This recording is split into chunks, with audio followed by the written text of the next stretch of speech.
अस्सलाम वालेकुम, मैं हूं फवाद खुर्शीद और आप देख रहे हैं प्रोग्राम इनसाइट। पाकिस्तान का वेनस देखना है तो कराची को चलिए, आपको सारा शहरी पानी में तैरता हुआ नजर आएगा। बारिश आई, आकर चली भी गई, कहीं ना गया तो शहर कायद में आसमान से उतरने वाला बारिश का पानी। पाकिस्तान का माशी हब 24 घंटे बाद भी मफलूज नजर आता है। बिहाली में सुरजानी पहले नंबर पर है, रहीम गोट और यूसुफ गोट में घर डूब गए। खाना है ना पीने को साफ पानी और मकीन कर रहे हैं नकल मकानी। जब बारिश आती है तो पानी आता है, मगर जब पानी आता है तो सिंध के वज़रा नज़र नहीं आते। दूसरी जानिब कोरोना के साथ सियासत का लॉकडाउन भी खुल चुका है। हुकूमती और अपोजिशन अरकान ने अपने अपने मोर्चे संभाल लिए हैं। मियाँ नवाज शरीफ की सेहत का चर्चा आम है। लंदन के सैर सपाटों पर खूब लहदे हो रही है। वफाकी वज़ीर शिबली फराज का सियासी पारा चढ़ा तो उन्होंने नैब तरमीमी बिल लहरा दिया। नून लीग और पीपल्स पार्टी की मुजवज़ा तरमीम पब्लिक कर दी। ऐसे मौके पे फवाद चौधरी भी कहाँ चुप बैठने वाले थे, लगे सियासी लफ्ज़ों के गोले दागने। मुस्लिम लीग नवाज के किलों से भी भरपूर दफा किया जा रहा है।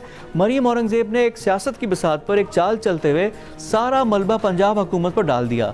कहती हैं नवाज शरीफ के बैरून मुल्क इलाज की तजवीज़ सूबाई हुकूमत और डॉक्टर यास्मीन राशिद ने दी। जो पूछना है उन्हीं से पूछा जाए। शिबली फराज को जवाब देते हुए पूछा कि FATF कवानीन की मंजूरी ऐवान ने दी, क्या स्पीकर ने भी NRO मांगा था? एवन फील्ड रेफरेंस किस्सा के खिलाफ नवाज शरीफ, मरियम और सफदर साहब की अपीलें समाअत के लिए मुकर्रर हो चुकी हैं। 2 रुकनी बेंच 1 सितंबर को समाअत करेगा। ये हैं वो मौज़ूआत जो आज के इंसाइट का हिस्सा हैं। आज इंसाइट पे हमें ज्वाइन कर रही हैं ज़रताज गुल वज़ीर साहिबा, वज़ीर मुमलिकत हैं, PTI की सीनियर मेंबर भी हैं, उनसे गुफ्तगू होगी। और पंजाब की सूरत हाल पे हम गुफ्तगू करेंगे सीनियर सहाफ़ी और तज्ज़ियाकार हमारे ब्यूरो चीफ भी हैं नासिर नकवी साहब से। लेकिन आगाज़ गुफ्तगू होगा ज़रताज गुल वज़ीर साहिबा से। ज़रताज साहिबा अस्सलाम वालेकुम and welcome to the show. Thank you Fawad साहब। वालेकुम सलाम। ज़रताज साहिबा, आपकी जो मिनिस्ट्री है क्लाइमेट चेंज, नंबरों में भी ऊपर आ गई है। परफॉर्मेंस जो कि रिड्रेसल था प्राइम मिनिस्टर ऑफिस की तरफ से, वहाँ पे भी नंबर 1 पे आपकी मिनिस्ट्री है। लेकिन जो आपकी गवर्नमेंट है वो अभी तक नंबर 1 पे नहीं आ रही। ओवरऑल आप देखें, बात करें, और जहाँ पे अभी आप लोगों के परफॉर्मेंस के 2 साल मुकम्मल हुए हैं तो एक दफ़ा फिर वही पेंडोरा बॉक्स खुल गया नवाज शरीफ का। बड़ी खामोशी थी इस पे सारे मामलात पर। तो ये क्यों, ये सोची समझा एक प्लान है जो आप लोगों ने किया है?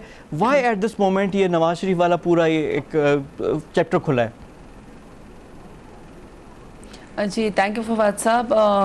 जो मेरी मिनिस्ट्री की परफॉर्मेंस है, अल्हम्दुलिल्लाह I am so proud of my team. 57% हमारी जितने भी पब्लिक की जो भी हमारी डिमांड्स होती हैं या कंप्लेंट्स होती हैं उनको हमने एड्रेस किया है। और ऑलरेडी 7 ऐसे हमारे इनिशिएटिव हैं इंक्लूडिंग बिलियन ट्री सुनामी, जिसकी वजह से दुनिया में भी हमें पजीराई हासिल हुई है। और प्राइम मिनिस्टर इमरान खान दुनिया के उन टॉप 5 लीडर्स में से हैं जो क्लाइमेट चेंज को एड्रेस करते हैं। और हम अपना फॉरेस्ट कवर 30% करने की कोशिश कर रहे हैं। एक्स्ट्रा ऑर्डिनरी वर्क, और इंशाल्लाह उसको कंटिन्यू करेंगे। जहाँ तक हमारी गवर्नमेंट का सवाल है, मैं समझती हूँ कि हमारे 2 साल की जो परफॉर्मेंस है वो पिछली हुकूमतों की 70 साल की और पीपल्स पार्टी के भी मौजूदा की 12 साल की हुकूमत के ऊपर बहुत ज़्यादा भारी है। हमारी बड़ी ग्रेट अचीवमेंट्स हैं। और अगर मैं अपनी अचीवमेंट उससे स्टार्ट करूँ कि जो पिछली हुकूमतें थी वो तो 4500 करोड़ की सिर्फ हमारे जो टैक्स पेयर के पैसे होते थे उससे जाके बाहर की सिर्फ सैर सपाटे करके आते थे। वैसे सैर सपाटे से तो वो अभी भी बाज नहीं आ रहे। लंदन में जाके कभी कॉफ़ी पीते हैं, कभी हवाखोरी करते हैं। लेकिन ये कि हमारे प्राइम मिनिस्टर इमरान खान ने और हमारी हुकूमत ने 33% अपने ऑफिस के और अपने हुकूमत के खर्चे कम किए हैं। हमने किफ़ायत शारे की बेहतरीन मिसालें दी हैं। जहाँ तक नवाज शरीफ की मैं बात के ऊपर मैं आऊँगा, पहले आपने परफॉर्मेंस की बात कर दी कि जो 2 साल की परफॉर्मेंस आपने की तो GDP 5% से अब नेगेटिव में आ गया। नो डाउट डिफ़िकल्ट हालात थे वहाँ पे है। अब आटा और चीनी की कीमतें देख लें, जब आपने एक्शन लिया तो डबल हो गई है। आटा 33 से अब 70-80 के करीब पहुंच गया है। चीनी 52 रुपये से 110 रुपये पे पहुंच गई है। तो ये चैलेंजेस हैं। पिछले 2 साल आवाम के लिए आसान नहीं थे। और देखें, 2 साल में गवर्नमेंट को जज करना मुनासिब नहीं होता, लेकिन जो आप बात कर रही हैं वैसी सूरत हाल ऑन ग्राउंड नहीं है। लोगों को तकलीफ हुई है 2 साल में। देखिए 2344 अरब कारके के अंदर और IPPS के अंदर और JIDC के अंदर बचाना, ये मैं समझती हूँ कि बहुत बड़ी बात है। इसका मतलब है कि हम पब्लिक मनी को 1 रुपया भी हम लोग ज़ाया नहीं करते। सबसे क्लीन गवर्नमेंट है। 2 सालों में प्राइम मिनिस्टर इमरान खान, उनके चीफ मिनिस्टर्स, उनके कैबिनेट मिनिस्टर्स इंक्लूडिंग हम किसी के ऊपर कोई करप्शन के चार्जेस नहीं है। और 3 बड़े डैम हम लोगों ने बनाने शुरू कर दिए प्रैक्टिकली, ये 40 साल के बाद पहली दफ़ा बनने शुरू हुए। एहसास किफ़ालत प्रोग्राम जिसका आपने भी जिक्र किया कि आवाम को क्या रिलीफ मिला है, देखिए 200 बिलियन एहसास किफ़ालत प्रोग्राम में डायरेक्ट 12,000 लोगों को रिलीफ देना है। देखिए जब पेंडेमिक आया तो उसमें वर्ल्ड रिसेशन आया है, दुनिया में कारोबार बंद हुए हैं, लेकिन वहाँ पे प्राइम मिनिस्टर इमरान खान का डायरेक्ट आवाम को रिलीफ देना और 1200 अरब का पैकेज जिसके अंदर अशियाए खुर्दनी और स्पेशली वो चीज़ें जो हम रोज़मर्रा की चीज़ें इस्तेमाल करते हैं हमने उसको सब्सिडाइज किया है। और मैम ये लोग हुकूमत से ये एक्सपेक्ट करते हैं, लोग करते हैं करें ये चीज़ें हों। कोविड का भी एक अनप्रेसिडेंटेड था, उसका रिस्पांस की भी तारीफ हो रही है इंटरनेशनली भी, लेकिन अब ये पॉलिटिकली जो आप लोगों ने चैप्टर अब खोल दिया, नवाज शरीफ और ये सारी चीज़ें हो रही हैं, मरियम नवाज जब नैब में गई है, अब आपके बयान आ रहे हैं कि इंसानी हमदर्दी के तहत उनको जाने दिया। जो मरियम साहिबा है वहाँ पे आप लोग ये कह रहे हैं कि जी हमारी रवायात हैं कि जी ख़वातीन औरतों के साथ अब नहीं करते। ये तो कानून के और इंसाफ की बालादस्ती नहीं है। और साथ ही साथ फिर आपके अपने लोग आप पे सवाल उठा रहे हैं, आपकी अपनी टीम इंटरनली कि जी रिपोर्टें किसने ओके की, पंजाब गवर्नमेंट, वज़ीर हेल्थ, इन सब पे सवालात उठ रहे हैं, उनके जवाब तो चाहिए होंगे ना। फवाद, मैं ज़रा अपनी पहली बात कंप्लीट कर लूँ। देखिए 1200 अरब का हम लोगों ने आवाम को पैकेज दिया। पहले हुकूमतें 350 अरब की मेट्रो बस बनाती थी और 1200 अरब की सालाना सब्सिडी देती थी, लॉस करती होती थी। हम लोगों ने जो सब्सिडाइज़ किया है, हमने खाने पीने की अशिया को और आवाम को डायरेक्ट रिलीफ 12,000 का पैकेज दिया है। और हमने यूटिलिटी स्टोर्स पे तमाम चीज़ों को जो है वो हमने फराहमी भी दी है और खाने की चीज़ों के ऊपर गवर्नमेंट जो है सब्सिडी दे रही है। ये पहली दफ़ा हुआ है कि हुकूमत आवाम को डायरेक्ट रिलीफ पहुँचा रही है। जहाँ तक आपने नवाज शरीफ साहब की बात की है, मैं समझती हूँ कि हम पहले रिपोर्ट्स के ऊपर, नवाज शरीफ साहब की बीमारी के ऊपर सियासत ही नहीं करते, बात ही नहीं करते। वो बीमार है, अल्लाह उनको शफा दें। क्या 3 दफ़ा मुल्क के प्राइम मिनिस्टर को, जो इस मुल्क का प्राइम मिनिस्टर रह चुका हो और जो एक पब्लिक अकाउंट होल्डर रहा हो और जो एक PMLN की पूरी पार्टी को लीड करता हो और जिसने पंजाब में भी कंसेक्यूटिव पिछली दफ़ा 3 दफ़ा उनके चीफ मिनिस्टर शहबाज शरीफ साहब रहे हैं, क्या उनके अपने वर्कर्स के सामने, अपने वोटर सपोर्टर्स के सामने और दुनिया के सामने जब आप 3 दफ़ा के प्राइम मिनिस्टर रहे हो, क्या कोई मॉरल अथॉरिटी आती है कि जब आप मुल्क में, जब आप बीमार हो, 3 दफ़ा के प्राइम मिनिस्टर रहे हो, आपको कोर्ट ने सज़ा दी और आपको ताहयात नाअहल किया हो आपके करप्शन के केसेस की वजह से, पनामा केस में, और आपको इंसानी हमदर्दी की बुनियाद पे एक आप कोर्ट से रिलीफ लेने जाते हैं और आपको कोर्ट कहती है कि आपको 8 हफ्ते की ज़मानत दी जाती है। आपको गवर्नमेंट कहती है कि हम आपको जाने दे देते हैं इंसानी हमदर्दी की बुनियाद पे, क्योंकि आपके 2-2 हज़ार के प्लेटलेट्स की अकाउंट आ रहा है जिसमें आप हेमरेजिक हो रहे हैं। और आपसे कोर्ट सवाल करे कि अगर खुदा न ख्वास्ता 3 दिन आप या 4 दिन में आप गारंटी दे सकते हैं कि नवाज शरीफ साहब की ज़िंदगी को ख़तरा है, तो मुसलमान होने के नाते हम और आप में से कोई भी गारंटी नहीं दे सकता।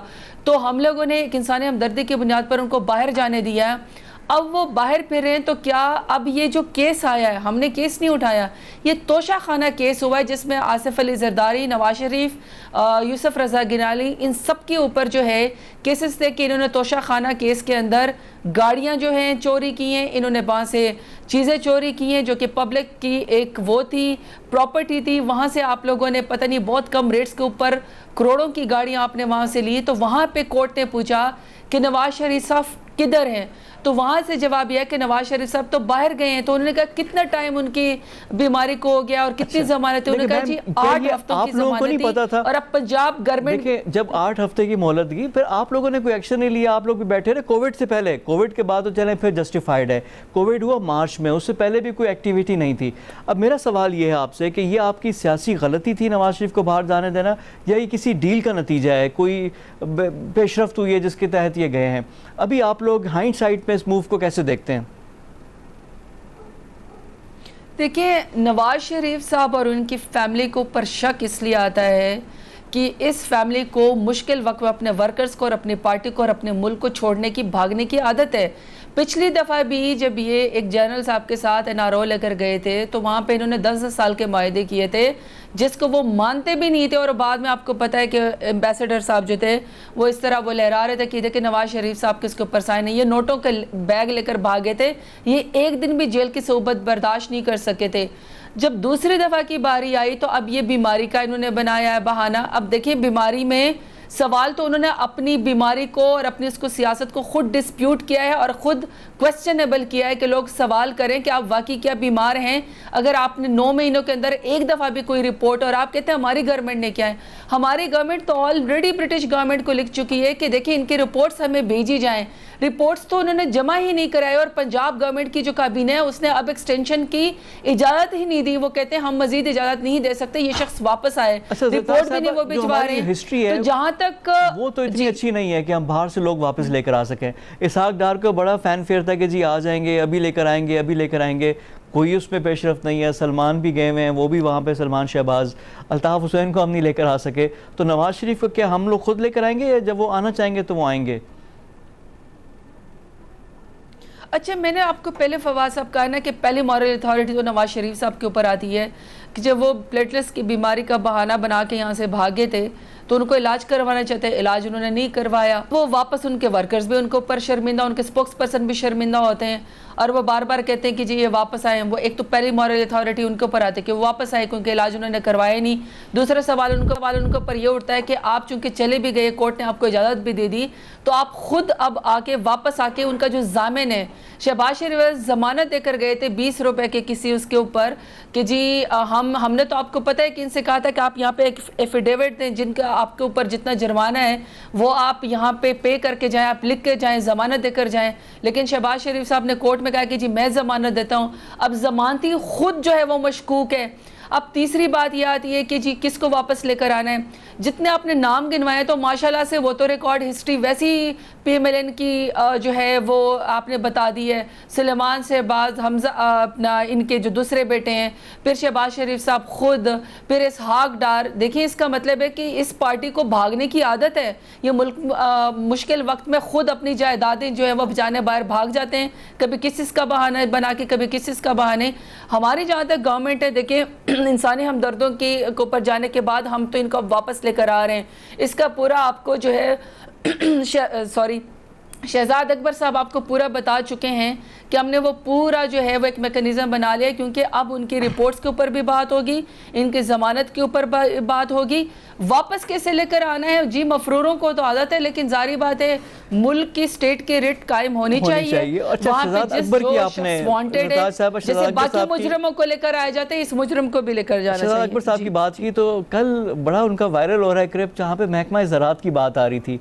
ये अंपायर की उंगली उठेगी, अंपायर का हमें पता था, खलाई मखलूक का हम कर रहे थे। ये महकमा ज़राअत की एक दफ़ा फिर सियासत में एंट्री हो गई। इलेक्शन में हम बड़ा नाम सुना था, वो कह रहे हैं उनसे पूछा है, फिर रात को 1:30 बजे ट्वीट करते हैं शहजाद अकबर साहब। तो ये महकमा ज़राअत कहाँ से आ गया? ये क्या कोई महकमा ज़राअत का भी रोल है इस सारे मामले में? नहीं, मुझे तो I can not comment on, मुझे तो खैर ऐसी किसी चीज़ का नहीं पता। लेकिन देखें बात ये है कि इस मुल्क के अंदर डील करने वालों को, भागने वालों को आदत है। देखिए मैं नवाज शरीफ और उनकी फैमिली की, ये जरदारी फैमिली की बात करती हूँ। अभी पिछले दिन उन्होंने खुद क्वेश्चन किया, उन्होंने कहा कि आप NRO दे ही नहीं सकते, आपकी NRO की कैपेसिटी नहीं है। NRO हम जैसी हुकूमत के साथ तो हो नहीं सकता, क्योंकि हम तो किसी को डील नहीं दे रहे हैं। हमारा तो यही कन्विक्शन है और हमारा तो यही मैंडेट है कि हम करप्शन के पैसे वापस इनसे छीन के वापस पाकिस्तान को दें, और हम कोशिश भी कर रहे हैं। बाकी जो कानून है उसने अपना रास्ता लेना है। लेकिन मैं आपको इसकी छोटी सी एग्जांपल देती हूँ कि NRO के कौन कौन से तरीके हो सकते हैं। अभी कल भी एक बिल पास होना है, और आप इनका पार्लियामेंट में हाल देख लीजिएगा कि ये दोनों पार्टियां FATF के बिल पे क्या करती हैं। इनको अपनी करप्शन प्यारी है, और इन्होंने अपनी करप्शन जो है नेब के अमेंडमेंट को इन्होंने FATF के बिल के साथ जो है वो अटैच कर दिया है। अब पाकिस्तान को ग्रे लिस्ट में डाला क्यों है, डेंजर जोन में डाला किसने? हमने तो नहीं डाला, पिछली दोनों हुकूमतों ने डाला है, नवाज शरीफ ने डाला है। अब जब हम FATF के बिल से निकलना चाह रहे हैं, हम पाकिस्तान को ग्रे लिस्ट से निकालना चाह रहे हैं, वहाँ पे इन्होंने 29 के करीब गालिबन शिके हैं जो कि नैब के अंदर हैं, उसके अंदर ये 34 के करीब अमेंडमेंट करना चाह रहे हैं। और वो इतने मुज़क्क़ाखेज़ और वो इतनी क्वेश्चनेबल हैं कि जो मनी लॉन्ड्रिंग को जो है वो उसमें से नैब में से निकाल दिया जाए, कोई जुर्म ही नहीं है। दूसरा वो कह रहे हैं कि 5 साल आपके ऊपर जो है वो पाबंदी सिर्फ होनी चाहिए, यानी एक चोर या मनी लॉन्ड्रर या करप्शन करने वाला बंदा दोबारा से आके मुल्क का प्राइम मिनिस्टर बन जाए। वो नवाज शरीफ के लिए जो है वो दोबारा राह हमवार करना चाह रहे हैं। तीसरा वो कह रहे हैं कि जी 99 करोड़ 99 लाख और इसके आगे 1 अरब से नीचे जितने की भी करप्शन है वो करप्शन ही नहीं है, उसको नैब ना पकड़े। अगर आपके 5 साल आपकी करप्शन के केसेस को गुजर जाए, कोई रिजल्ट ना आ जाए, प्रोसिक्यूशन कमज़ोर हो, या आप जो है वो वक्त जो है वो उसकी डेट्स चेंज करते जाएं, तो वो करप्शन में नहीं आता। अब आप मुझे खुद बताएं, ये एनआरओ नहीं है तो क्या है? अभी अगर हम इसके ऊपर इनके साथ राजी हो जाए नेप के अमेंडमेंट के ऊपर तो ये बिल्कुल ठीक है।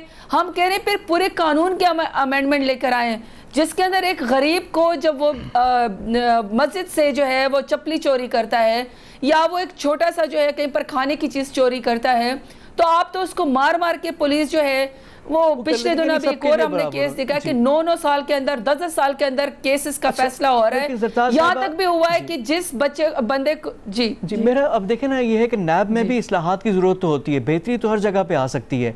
अब ये तो नहीं हो सकता ना कि आप पे इल्ज़ाम लगे और फिर आप 5 साल 10 साल उसको भुगतते रहें और नतीजा कुछ ना निकले। नतीजा होना चाहिए, प्रोसिक्यूट होना चाहिए और पैसा वापस भी आना चाहिए। और जहाँ पर कोई बेहतरी की गुंजाइश है उस पर तो खुले दिल से आप लोग बात करें, क्योंकि नेक्स्ट जो टारगेट होगा वो तो आप लोग ही होंगे ना। अभी तो आप लोगों की हुकूमत है, जब पिछली गवर्नमेंट थी तो पहले 4 साल तो कोई केस नहीं बना था। केस तो जब वो जाती है तो फिर बनते हैं, बाद में फिर होती है, फिर बंदा फिर भुगतता रहता है चीज़ें, उनको बेहतर होना चाहिए। दूसरा, आपने PMLN की बात की। PMLN वाले कहते हैं कि जी नवाज शरीफ जब अपनी बीमार बेगम को छोड़कर वापस पाकिस्तान आ गए, उनको पता था कि उन्होंने जेल में जाना है और सारा वो करना है, कि उधर तो वो आ गए थे। दूसरा, वो कह रहे हैं कि जी अब इन पे है कि ओनस है कि नवाज शरीफ का पंजाब हुकूमत ने, जो उनके तर्जुमान है, वो आकर आप लोगों को ब्लेम कर रहे हैं कि आप लोग देखें, आप लोगों ने जाने दिया। तो वो कह रहे हैं कि कुछ ना कुछ ब्लेम आप लोगों पे भी आता है, PTI पे भी आता है। देखिए, एक तो जिस वक्त PMLN के स्पोक्स पर्सन हैं या उनके जो लोग भी हैं जो उनको रिप्रेजेंट करते हैं, वो इस वक्त खुद बहुत ज़्यादा शर्मिंदगी का शिकार है। हर दफ़ा वो अपने लीडर्स के ऊपर जो है वो पर्दे डालते हैं, लेकिन उनके लीडर को भगोड़े, उनको आदत भागने की, नोटों समेत बाहर भाग जाते हैं, अपनी पार्टी को और अपने वर्कर्स को जो है बेचारों को छोड़ जाते हैं। तो लिहाजा PMLN के स्पोक्स पर्सन को तो खुद मेरे ख्याल में इस वक्त एम्बेरसमेंट हो रही है कि वो अपने लीडर को प्रोटेक्ट ही नहीं कर सकते। उनके पास क्या एक्सक्यूज़ है? अब बीमारी का बहाना बना के वो भागे। सेकंड, जहाँ तक आपने बात की कि अमेंडमेंट जो है वो ठीक होनी चाहिए, अमेंडमेंट भी तो कोई ढंग की है, उसके ऊपर तो बैठे, उसके ऊपर तो हमें कोई लॉ भी या कोई भी वक्त के लिहाज से अगर आपने चीज़ें चेंज करनी है तो उसके ऊपर किसको एतराज़ है? फेटफ के बिल की भी आजकल ज़रूरत तो है ना, तो उसके ऊपर भी सबको इकट्ठे, आखिर पूरे दोनों ऐवानों को इकट्ठे बुलाया गया और वो पास भी हो गए। इसी तरीके से ज़ैनब अलर्ट बिल के ऊपर भी दोनों ऐवान जो है वो ठीक थे कि बच्चों के साथ जो है इस तरह के हीनियस क्राइम नहीं होने चाहिए। जहाँ पे बेहतरी की गुंजाइश है वहाँ पे तो कोई भी बंदा ये नहीं कहता कि हम अमेंडमेंट के लिए या किसी भी पॉजिटिव चेंज के लिए हम इकट्ठे साथ न बैठें। लेकिन प्रॉब्लम तो यहाँ से शुरू होता है जब आप पर्सन स्पेसिफिक इसके अंदर चेंजेस करते हैं। जहाँ तक आपने कहा है कि जी केसेस तो हमने तो कोई नहीं बनाए, केसेस तो ये दोनों पार्टियां PMLN और पीपल्स पार्टी एक दूसरे के खिलाफ बनाकर गई हैं। अब चूंकि पहली दफ़ा नैब का इदारा आज़ाद हुआ है, उसको कोई कॉल नहीं जाती हैं, वो इंडिपेंडेंटली काम करता है, वो हमारे मिनिस्टर्स को भी पकड़ते हैं और इन लोगों को भी पकड़ते हैं। जब हमारे चीफ मिनिस्टर को बुलाया जाता है, उस्मान बुज़दार साहब को या अलीम खान को या सब्तैन खान को या आज़म सवाती को, तो हम ना कोई शोर उठते हैं, ना हम इदारों को गालियाँ देते हैं, बल्कि हम ऑनर करते हैं और हमारे कोई हजूम जमगट्टा नहीं जाता, हम किसी भी इदारे के ऊपर पथराव नहीं करते। लेकिन जब इनकी बारी आती है तो ये पथराव भी शुरू कर देते हैं, जमहूरियत को भी खतरा हो जाता है, 18वीं तरमीम को भी खतरा आ जाता है। जहाँ तक हमारी बारी है कि हमारी बारी भी आनी है, क्यों नहीं बारी आनी है? और फवाद साहब, हमें इसके लिए तैयार होना चाहिए। जो शख्स भी करप्शन करेगा और जो किसी भी बड़े पोस्ट के ऊपर होगा, फॉर एग्जांपल चीफ मिनिस्टर्स हो गए, कैबिनेट मिनिस्टर्स हो गए, प्राइम मिनिस्टर्स हो गए, ये अकाउंटेबल हैं और इनको अकाउंटेबल होना चाहिए। इसकी वजह है कि आप सबसे बड़ी पब्लिक ऑफिस को एंजॉय करते हैं, आप प्रोटोकॉल को एंजॉय करते हैं, आप इज़्ज़त को एंजॉय करते हैं और आप लोगों के पैसों के ऊपर, वोट के ऊपर यहाँ आए होते हैं। तो वो जो पैसे, उसका तो हिसाब देना, तो इसमें डर की क्या बात है? फिर अल्लाह ताला आपको सुरखरू भी करता है अगर आप केस में से बाहर निकल जाते हैं। जहाँ तक ये बात है कि नैब में इस चीज़ की ज़रूरत है कि उसकी प्रोसिक्यूशन स्ट्रांग होने चाहिए, तो इसमें तो मुझे या किसी को कोई भी इतराज़ नहीं होना चाहिए कि जब किसी शख्स के ऊपर जो है, जारी बात है, वाइट कॉलर क्राइम इतना आसान तो नहीं है उसको साबित करना। Layers and layers of companies हैं। फॉर एग्जांपल शहबाज शरीफ साहब के टोटल अकाउंट में 50 करोड़ हैं, जबकि उनकी ट्रांजैक्शन 7 अरब की हैं। जब उनसे पूछा जाए कि आपके पास 85% नैब आपको कहती है कि आपके उसमें इजाफा हुआ है, जो आपके पास जायदादें हैं, कहाँ से आपकी सोर्स ऑफ इनकम क्या है, तो आप कहते हैं कि जी मेरे पास तो 10 भैंसें हैं, उनका दूध बेच के मैं गुजारा करता हूँ। तो ये तो बिल्कुल मतलब अनएक्सेप्टेबल, ये तो मज़ाक़ेज़ सी बातें हैं ना। फाइनली मैं आपसे थोड़ी सी आपकी वजारत के बारे में भी बात करना चाहूँगा। एक तो ये है कि 57% जिस तरह आपने जिक्र भी किया आप लोगों ने मार्क्स लिए, तो क्या सैलिएंट फीचर क्या थे, यानी कैसे ये आप लोगों ने किया, टीम को भी क्रेडिट दिया आपने, ज़्यादातर कंप्लेंट्स क्या आई थी जो आप लोगों ने उसको एड्रेस किया और बेहतर किया, तो और आगे का विजन है क्या? जो आपने कहा 30% हम पाकिस्तान के रकबे पे ट्रीज़ लाना चाह रहे हैं, तो उसकी डेडलाइन क्या है, कब तक ये 30% हो जाएगा? ये ऐसा है कि देखें, हमारे पास billion tree tsunami 10 billion tree tsunami हमने शुरू कर दिया है। इसकी बजट एलोकेशन भी हो गई है और अल्हम्दुलिल्लाह पूरे पाकिस्तान में ये इस वक्त तमाम हमारे साथ मीडिया कोऑपरेट कर रहा है, हमारे साथ प्रोमिसेस कोऑपरेट कर रहे हैं, हमारे साथ यंगस्टर्स, मदरसे के बच्चे, उलमाए कराम सब हमारे साथ कोऑपरेट कर रहे हैं और 324 मिलियन हम पौधे ऑलरेडी लगा चुके हैं और इतना ही टारगेट हमारे इस सीज़न का है। तो वी आर होपिंग कि एक साल में हम 1 अरब दरख्त लगाने में कामयाब हो जाएंगे। बाकी हम नर्सरीज़ हमने क्रिएट कर रही हैं, नर्सरीज़ की बिल्कुल बहुत ज़्यादा कमी थी। सेकंड हमारे ई व्हीकल पॉलिसी है। ई व्हीकल पॉलिसी हम अगर आप देखिए इस्लामाबाद में पहला जो है स्टेशन जो है वो बनाने में कामयाब हो गए। 30% हमारी कोशिश है कि हम जो है 2030 तक जो है अपनी गाड़ियों को ई उसके ऊपर ले आए और ये पॉलिसी पाकिस्तान के लिए बहुत बड़ी कामयाबी है क्योंकि 42% जो एमिशंस होती है और स्मोक पाकिस्तान में ये बेसिकली इन्हीं की वजह से होती हैं। फिर हम अपने 18,000 के करीब जो हमारे ब्रिक किल्स हैं उसको हम ज़िगज़ैग टेक्नोलॉजी के ऊपर कन्वर्ट करने में हमारी पूरी पॉलिसी भी बन गई है और इस वक्त हम उसके ऊपर काम भी करें और बजट एलोकेशन जो है हमने स्टेट बैंकों के बहुत सस्ते कर्जे दे दिए जाएँ उसके ऊपर काम करें। इसी तरह इकोसिस्टम रेस्टोरेशन में अगर आप देखें पाकिस्तान के अंदर 15 जो है नेशनल पार्क हमने डिक्लेयर कर दिए हैं और उसमें हम 13 to 15% कोशिश कर रहे हैं कि हम अपनी बायोडाइवर्सिटी को और अपना जो हमारे नेशनल पार्क है उसको रिजर्व एरिया हम कर सकें। इसी तरीके से हम लोगों ने फूड सिक्योरिटी के थ्रेट को बचाने के लिए पंजाब में और सिंध में उसके PC1 बन गए हैं। हम लोग क्लाइमेट रिजिलियंट जो है वो स्मार्ट एग्रीकल्चर के ऊपर काम करें, ये भी पहला कदम है और ये प्रैक्टिकली स्टार्ट हो चुका है। इसी तरीके से अगर आप हमारे प्लास्टिक बैग्स बैन को देखें तो वो हम लोग पाकिस्तान में और इस्लामाबाद में बहुत अच्छी तरीके से उसके ऊपर काम करें। कंप्लाइंस अभी जारी है, जारी बात उसमें भी टाइम लगेगा, प्रोमिसेस इसके ऊपर काम करें। रिचार्ज पाकिस्तान में हम अपना ग्राउंड जो वाटर है या वाटर टेबल को ठीक करने की कोशिश करें और वाटर जो हमारी टेबल रेगुलेटरी अथॉरिटी है उसके ऊपर जो है तकरीबन फाइनल हमारा काम हो चुका है। इसकी वजह से जो आपने कहा है कि कितना रेशो था कंप्लेंट्स का, मोर देन 33% हमारा रेशो था, जिसमें जो प्राइम मिनिस्टर के पास पोर्टल के ऊपर भी जो कंप्लेंट्स आती है उसमें ज़्यादातर जो है वो हमारी म्यूनसिपैलिटीज़ से रिलेटेड थी और हम फ़ौरन उसके ऊपर कंप्लाइंस करते थे अपनी DG APAs और इन्वायरमेंट्स को और अपने मिनिस्ट्रीज़ को और अपने रेलिवेंट मिनिस्ट्रीज़, जैसे फॉर एग्जांपल इन्वायरमेंट हो गई या फॉरेस्ट हो गई या हमारे प्रोमिसेस हो गए, हम फ़ौरन कंप्लाइंस लेते थे और हम फ़ौरन उसको हल करने की कोशिश करते थे और जिसकी वजह से अल्हम्दुलिल्लाह 57% पे हमारी जो मिनिस्ट्री है वो 2 सालों में उसकी कारकर्दगी टॉप के ऊपर आई, जिससे डायरेक्ट लोगों की ज़िंदगी मुतासर होती है। ये उन मिनिस्ट्रीज़ के अंदर शामिल है और इसी तरीके से साथ ये जो मेजर बड़े इनिशिएटिव है उसकी वजह से पाकिस्तान का नाम जो है वो दुनिया में उन रिस्पॉन्सिबल ममालिक में आ गया है कि जो क्लाइमेट चेंज को एड्रेस भी करते हैं। जी बहुत शुक्रिया आपका ज़रताज गुल वज़ीर साहिबा।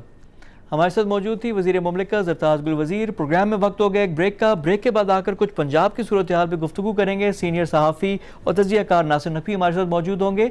After a quick break stay with us. के बाद प्रोग्राम में दोबारा खुश आमदीद। प्रोग्राम के सिलसिले में हम गुफ्तगू करेंगे पंजाब के हवाले से। जब से उस्मान बुज़दार आए हैं चेमगोइयाँ होती रहती हैं कि अब जा रहे हैं कि अब जा रहे हैं, लेकिन इस दफ़ा नैब इन एक्शन है। एक केस बना है और शराब का केस है, मदीना की रियासत में बना हुआ है और उस्मान बुज़दार जिनका किला बड़ा मजबूत था वो किला हिल गया था इस सारे मामले में। मामला अभी ख़त्म नहीं हुआ, 2-3 पेशियाँ भी हो चुकी हैं। ये मामला है क्या? क्या पंजाब में वाकई तब्दीली आने जा रही है? कोई पॉसिबिलिटी है? अगर आया तो फिर क्या लाएमल होगा, क्या स्ट्रैटेजी होगी, गेम प्लान क्या होगा? और इसके साथ साथ पंजाब में एक हुकूमत एक दफ़ा फिर हदफ तनकीद बनी अपोजिशन की, वो कह रहे हैं कि नवाज़ शरीफ जो बाहर गए पंजाब हुकूमत से पूछें। फिर पंजाब में और ख़ासकर लाहौर में जो बारिश हुई है उससे कराची याद आ गया सबको। वेनस यहाँ पे भी बन सकता है, लाहौर भी, सिर्फ कराची नहीं है। इन तमाम इशूज़ पे गुफ्तगू करेंगे। मुझे ज्वाइन करेंगे इंतहाई सीनियर जर्नलिस्ट और तजियाकार और हमारे ब्यूरो चीफ भी हैं लाहौर के। पंजाब की पूरी सियासत में बड़ी गहरी नज़र है नासिर नकवी साहब। नासिर साहब अस्सलाम वालेकुम और प्रोग्राम में खुशामदीद। वालेकुम सलाम, बहुत शुक्रिया। नासिर साहब, ये उस्मान बुज़दार और नैब ये क्या अचानक हुआ है और क्या इसका कोई आपको मंतकी अंजाम होता हुआ नज़र आ रहा है? यह इतना सीरियस मामला है कि ये तब्दीली पे ख़त्म हो सकता है? फवाद साहब, यकीनन ये बड़ा सीरियस मामला है। देखिए, नैब कोई नया अदारा नहीं है और उस्मान बुज़दार को भी 2 साल हो चुके हैं। ये मामला बड़ा पुराना था। मैं ये कह रहा हूँ कि ये टेस्ट किया गया, जैसे लेबॉरेटरी टेस्ट निकालते हैं ना कि इसका रिज़ल्ट क्या होगा, इसका रद्द-ए-अमल क्या होगा। तो अभी जिसमें मतलब थोड़ा सा सुकूत आया है, तो ये मुहर्रम के बाद दोबारा सरगर्मी तेज़ होगी नैब की भी तरफ से, और आप देखिएगा ये मामला फिर होंगे। और इन तमाम जितने भी इसमें मुलविस लोग हैं, इन सबको बाकायदा नैब जो है वो नोटिस करेगी और इनको तलब करेगी। अच्छा, ये मामला जो आपकी गुफ्तगू से है कुछ ख़त्म नहीं हुआ। कहते हैं ना जैसे अंग्रेज़ी में लल बिफोर द स्टॉर्म, के तूफ़ान से कबल जो खामोशी होती है ये वो वाली खामोशी है। लेकिन अब इस केस के जुज़ियात पे ज़रा बात कर लेते हैं। देखिए, शराब का एक लाइसेंस था, एक होटल था, उस पर देने का था। इसमें चीफ मिनिस्टर कैसे फंस सकता है? देखिए, बात यह है कि ज़िम्मेदारी चीफ एग्जीक्यूटिव सूबे की ज़िम्मेदारी उनकी थी और वहाँ तक जाना था। एक समरी बनी थी, उसमें चीफ सेक्रेटरी भी शामिल है, उसमें एक्साइज सेक्रेटरी भी शामिल है, उसमें बड़े लोग शामिल हैं। लेकिन एक इनका तरीक़ाकार है कि जिस डायरेक्टर जनरल ने, जो एक्साइज के डायरेक्टर थे गोंदल साहब, जिन्होंने ये जारी किया है, अच्छा नकवी साहब, सारी उनकी सारी चीज़ बड़ी इंपॉर्टेंट है। अब आपने किया अकरम अशरफ गोंदल, ये डीजी एक्साइज थे, अभी ये रिटायर हो चुके हैं। अब ये वादा माफ गवाह बनने के लिए भी इनका नाम आ रहा है कि जी तैयार है। लेकिन क्या लाइसेंस इशू करना डीजी एक्साइज की जिम्मेदारी नहीं होती? बुज़दार साहब भी कह रहे हैं कि जी उनकी सवाबदीद थी, मेरा कौन सा उसमें साइन या दस्तखत है। और गोंदल साहब के बारे में कहा जा रहा है कि उनका भी ताल्लुक एक और बैकिंग थी एक पॉलिटिकल जमात, एक जो फैक्शन है अभी भी हुकूमत की तहादी है। सब मैंने इन कागजात को देखा ना, ये कागजात मेरे सामने पड़े हुए हैं, इनको जब खंगाला तो पता लगा कि मामलात क्या है। इसके एक तरीक़ेकार होता है। हर ये वो लाइसेंस नहीं कि ड्राइविंग लाइसेंस था और आपको मिल जाना था। इसके एक तरीक़ेकार है, इसके लिए मुख्तलिफ इजलास होते हैं, मुख्तलिफ अदारे NOC जारी करते हैं। 8 अदारों ने NOC जारी किया है 4 दिन के अंदर, और गोंदल साहब इसमें इंटरेस्टेड थे, उनके दौर में हुआ है। यानी आप कह रहे हैं कि पहिए लगाए गए हैं? जी, पहिए लगे, बिल्कुल लगे। और 5 करोड़ के नहीं है, ये 7 करोड़ के पहिए लगे। अब देखिए, इसको ज़रा सा माजी में होकर देखिए, ये शुरू कहाँ से हुआ? ये शुरू हुआ 2018 से और निगरान हुकूमत से। केयरटेकर सेटअप, जी, निगरान हुकूमत से। वहाँ हमारे सीनियर जर्नलिस्ट जो है हसन अस्करी साहब, इंतहाई शरीफ आदमी हैं, वो वज़ीर आला थे और आपके सामने उनका जो दौर गुजरा वो गुजरा। लेकिन ये सारे ताने बाने अगर आप देखें तो ये मंडी बहाउद्दीन में चले जाते हैं। ये वक्त का एक मंडी बहाउद्दीन का, हाँ जी, हसन अस्करी साहब, जी, हाँ, बुके शाह साहब। अब बुके शाह साहब को देखें तो उनके दूसरे भाई को देखें, 5 उंगली एक से नहीं होती। तंजीम हसन नकवी साहब जो थे, वो एक बहुत बड़े, मतलब पूरे मुल्क के हवाले से, पावर के हवाले से एक बड़ी अथॉरिटी समझे जाते थे और उन्होंने बड़ी अहम जिम्मेदारी। लेकिन अगर आप मंडी बहाउद्दीन जाएंगे तो गोंदल साहब भी आपको मंडी बहाउद्दीन में नजर आएंगे, और उस्मान बुज़दार साहब के जो फूफा हैं, जिनकी सिफारिश पर यह काम हुआ, मीर तैमूर साहब, वो 2 दफ़ा वहाँ DPO रहे हैं मंडी बहाउद्दीन में। इसमें उस्मान बुज़दार कहाँ से आ जाते हैं? उस्मान बुज़दार ने बेचारे ने क्या गलती कर दी? देखो, उस्मान बुज़दार ने खुद नहीं किया ना, वो इसमें है, लेकिन नैब ने जब बुलाया। क्या देखिए, एक होटल है, ये गैर मुल्की जो आते हैं वहाँ पे, शराब का लाइसेंस तो बाकी होटल्स के पास भी है। ये भी एक होटल बन रहा था, शराब का लाइसेंस हो गया। फवाद साहब, उसके क़वायद ज़वाबित पूरे किए जाएंगे कि नहीं किए जाएंगे? अच्छा, इसमें 8 महकमे जो है NOC देते हैं, इसके साथ एक पब्लिक मीटिंग कराई जाती है जो गोंदल साहब ने इलाके के लोगों की करवानी थी, और उसका 22 दिन का या 21 दिन का नोटिस होता है, वो पूरा नहीं किया गया। 8 दिन का रिकॉर्ड पर नोटिस है कि ये 8 दिन का निकाल देगा। प्राइमा फेसाई आप देखें तो इस पर कुछ ना कुछ ऐसा है कि मटेरियल है, जूस है नैप के लिए इसमें। अच्छा, एक नाम आ रहा था गुरबचन सिंह कभी के, जी उनके नाम पे भी लिया गया, होटल के साथ वो थे, वो भी कह रहे हैं कि मुबैना तौर पे किसी का फ्रंट मैन है। वो जमील नकवी साहब के फ्रंट मैन है, समझ लें, क्योंकि वो जो है एडवाइज़र हैं उनके, और वो भी वहीं से ताल्लुक़ रखते हैं, जो पुराने दोस्त हैं उनके मंडी बहाउद्दीन के। ये सारे ताने बाने जाके ना, ये मंडी बहाउद्दीन स्कैंडल बनेगा, ये जो शराब स्कैंडल है, और आने के बाद ये होगा। अभी ये नहीं है, ये बुनियाद बन रहा है सिर्फ कि इसमें जो है क्यों हुआ और इनकी मतलब कहते हैं कि निगरानी में या इनकी सरपरस्ती में कैबिनेट ने किस तरह इसकी मंजूरी दी, क्या हुआ, कैसे हुआ, क्यों हुआ, उसकी नैब कर रहे हैं। और नैब ने लेकिन जो सवालनामा दिया वज़ीर आला को, वो जब गए हैं बड़े ज़ोर शोर से गए, वो बड़े तमतमाक से गए हैं, तो वहाँ उन्हें एक सवालनामा दिया गया। अब सवालनामा बताएं वो क्यों दिया गया। सवालनामा दिया गया, पूछा गया, उनसे 70 सवाल पूछे गए, उन्होंने 1 दर्जन सवालात के जवाब दिए, बाकी उन्होंने कहा मुझे नहीं पता ये क्या हुआ, कैसे हुआ, क्यों हुआ, मुझे कोई चीज़। और दोबारा उन्होंने जमा नहीं कराया। अब बताइए नैब भी इसमें खेल रही है। इस सादगी पे कौन ना मर जाए खुदा।